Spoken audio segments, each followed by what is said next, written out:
ته مونږ د کوم ګریډ چې مونږ تخکاری دا لاینز چې ښکاري دا مونږ څه کو ختم کو دا لاینز چې مونږ تخکاری دا څه کو ختم کو دا په F7 باندې ختمو F7 باندې ختمول هم شي واپس هم راوستل شو F7 به کلیک کوو د F7 څخه ختميږي واپس راځي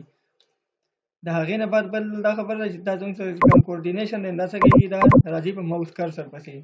نو دې باندې به رایټ کلیک وکړو رایټ کلیک یو سی ایس آیکن او دا شو چې کوم دا چیک په دې څه ختم کوو دا به څه کېږي دا اوس په ماوس کرسر پسې نه راځي دا سیټینګ زموږ سره وشو دی د یو سی ایس یوزر کوارډینیټ سیستم سیټینګ وایي دې نه بعد بیا یونټ سیټینګ د یو ان به انټر کړو د یونټ سیټینګ لپاره یو ان انټر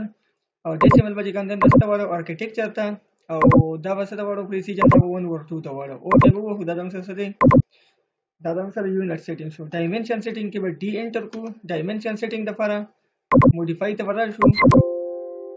موډیفای کې پرایمری یونټس ته شو پرایمری یونټس کې ډیسیمل نه ارکیټیکچر ته وړو او پریسیجن به 1 ور 2 راولو